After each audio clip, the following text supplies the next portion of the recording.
Greetings and welcome to this edition of Positronic Hypersonic.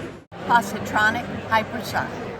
Positronic Hypersonic. I'm Barry P. Cook, and I'm here to talk to you about the latest episode of It. Welcome to Derry. It was called In the Name of the Father.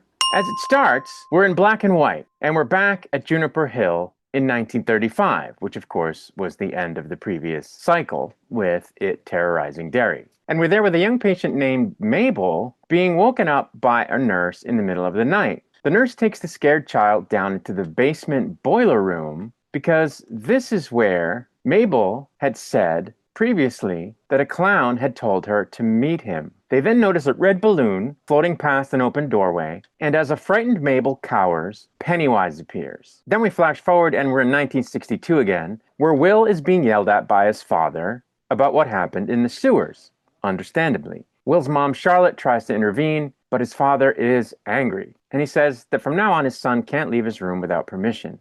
Will doesn't like this, of course, and he tells his father that he has friends who need him, and that he would never let his friends die like his father did. And at this point, Leroy uncharacteristically slaps him across the face, leading Will to cry and say, "He's got to you too." And then he runs out the door and gets on his bike, pedaling fast out of the base. Meanwhile, downtown, wanted posters of Hank Grogan are going up, and an armed lynch mob is forming. At the Standpipe hangout, his daughter Ronnie is looking at one such poster as Lily shows off the dagger that saved her from Pennywise. She says she wants to go back down into the sewer and kill it with this new weapon, but an angry Ronnie isn't interested. She even goes so far as to call Lily crazy and blame her for everything. After screaming horrible things at each other, Ronnie storms out and Lily leaves in tears. Will follows Ronnie, of course, because he likes her. Elsewhere, a dazed Dick Halloran shows up at the new spot for black soldiers, desperate for alcohol. But when he says he's going to take a nap, the others tell him there's something new they need to talk about. They're hiding Hank in their storage room. Dick is scared about what this could lead to, but Hank begs him to let him stay, promising not to leave the room. It's then that Ronnie, brought by Charlotte, comes in and runs to her father, while Halloran says he wants no part of it. Back at the Standpipe after nightfall, Marge is attempting to change the bandage on her eye when Rich comes in and helps her. Rather than being grossed out about her wound, he thinks it's cool. They stare at each other a little too long before talking about how the dagger might be the only way to stop the clown and that they have to do it together. Meanwhile, in his darkened quarters, Halloran is lost in the bottle when Leroy comes in to check on him. He's got new orders from General Shaw, who is still on the hunt for the pillars despite the dead soldiers. Dick sees one of them in the room, in fact, because of his shine, which is now out of control. And at Leroy's prodding, he tells his new friend about how he can see dead things and his grandmother's idea to keep them in a box in his head. He tells him about how the box in his head had been closed since he was 9, until it opened it, and he also tells Leroy that all these dead souls are there now, but that the dead leave him alone if he ignores them. He says they know things we aren't meant to know, like how to find what the military is looking for. Leroy, having already lost his best friend, wants Halloran to use his powers to get this over with, but Halloran is worried he won't be able to close the box. Back at home, Charlotte confronts Leroy over what happened with Will. He says he's sorry, and that his head was messed up because of Paulie dying in the sewer. The two of them hug, but she doesn't want to hear anything about protecting the country from him. She says, "You put us in a cage with a goddamn monster." She confesses that Hank is hiding at the black spot and says she's going to get him out of town the next day and that she and Will are then going to go back to Shreveport. At school, Lily finds herself lost in memories of Pennywise as she grips the dagger. When she opens her desk, she's immediately haunted by a vision of her mangled father, who mocks her as she screams. At lunch, it's only Rich and Marge together at one table talking about how they heard voices in the pipes the previous night. Rich gives Marge an old Cuban eye patch that belonged to his grandmother. She loves it and makes a joke about them going on a date, but their awkwardness is interrupted by the popular girls who want Marge to eat with them. When one of them calls Rich a freak, Marge finally stands up for herself, calling herself a freak too, before scaring them with her scabbed-over eye. Rich looks at her completely in awe.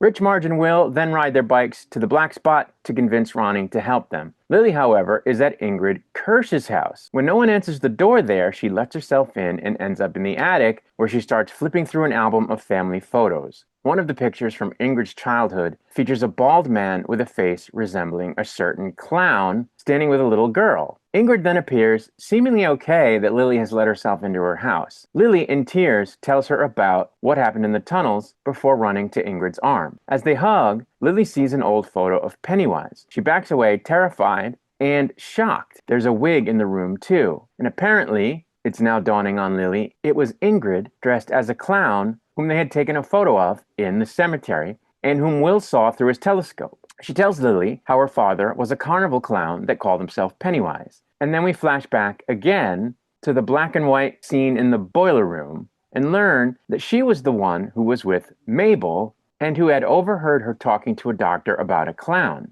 We see that she didn't back away when Pennywise showed up in the boiler room and that she instead stood her ground as the clown gave Mabel a balloon, after which he looked at Ingrid and laughed before chasing them both through the basement. We see that Ingrid managed to escape from him, but that Mabel was left behind and killed, which is to say, eaten. But from a window in the door, Pennywise can be seen transformed into the form of her dad, and he calls out, telling Ingrid that he misses her and asks her to open the door and let him in. Back in 1962, a smiling Ingrid tells Lily it was her dad, different and changed from wherever he'd been. She says she had to find a way to free him, so she did what she had to do to see him again. And this, of course, is her admitting that she's been helping Pennywise get to kids. And she did it, she says, because she thought that if her father could see her as his daughter again, that he could break free from Pennywise. Lily, of course, is horrified, and she slashes Ingrid with the dagger and runs screaming into the daylight. At the black spot, Ronnie refuses to leave her father's side and go back into the sewers. Of course, the lynch mob has all gotten together at a local bar talking about where Hank might be when a fired Chief Bauer shows up. He says he's gotten a tip about where Grogan might be. The episode ends with a scene back at the black spot. Halloran is there, still in a fog. Marge is lost too, and apparently in love with Rich when she sees him play the drums with the band. In fact, everyone is dancing and having fun, but good times are about to end because in the very last scene, the all-white lynch mob arrives, masks on their faces and weapons in hand.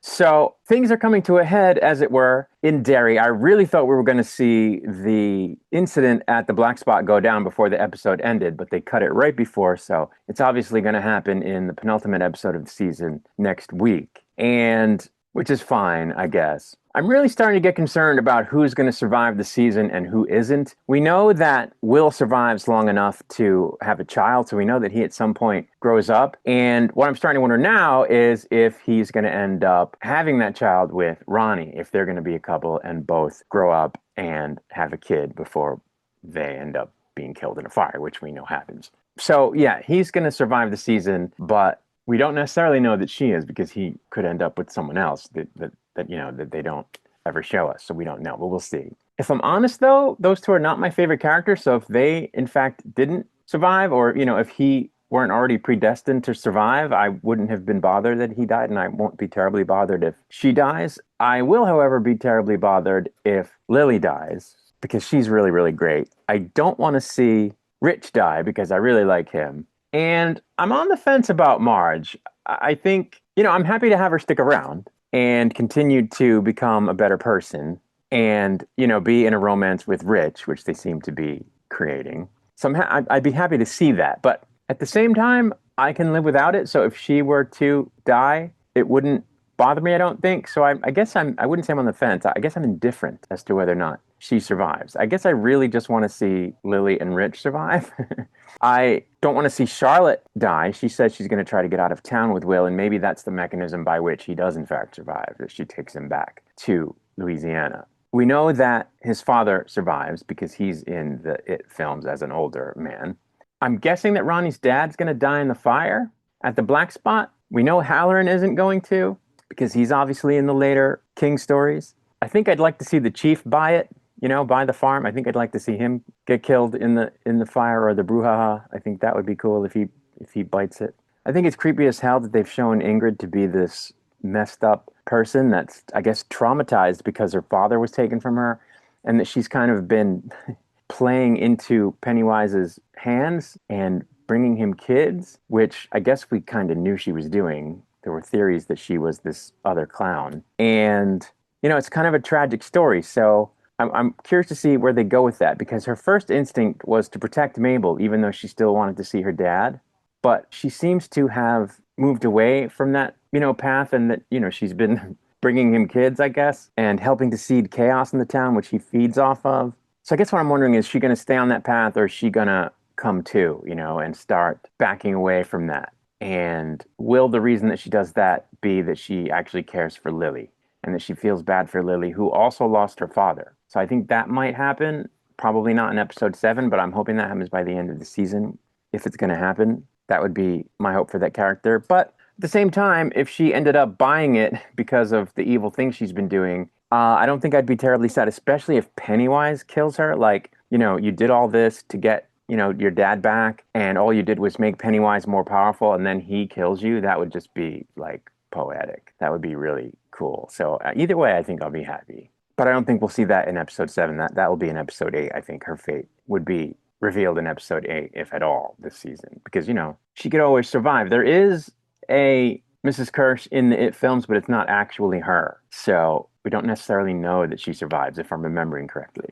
But I guess I'm kind of getting ahead of myself, right? We have to see episode 7 first and see what happens, regarding all these possible plot points in that episode, which unfortunately is a week away. Oh, it drives me crazy. I like this show so much, and I hate waiting a week between episodes. And I feel so bad for Lily, man. She's just being pushed to the brink of sanity. And if she wasn't actually crazy before, man, is she getting close to actually being crazy, because just bad shit just keeps happening to that kid. I mean, it's happening to all of them, but like, I don't know, she's taking it the hardest. It's I don't know. It's bad. And there's some question too as to whether or not the dagger is affecting her, because think about it, it did contain Pennywise at one point, so maybe like some of his evil seeped into it and she will not let that thing go. So it's possible that that's affecting her. That the poor kid, man. I hope she just comes out of this in a better place by the time the season's over. I don't know. We'll have to see. Anyway, I'm going to get out of here for now. I'll be back with another video soon. I'll definitely be back to review episode 7 once it's released. Until I return, I wish you peace and long life.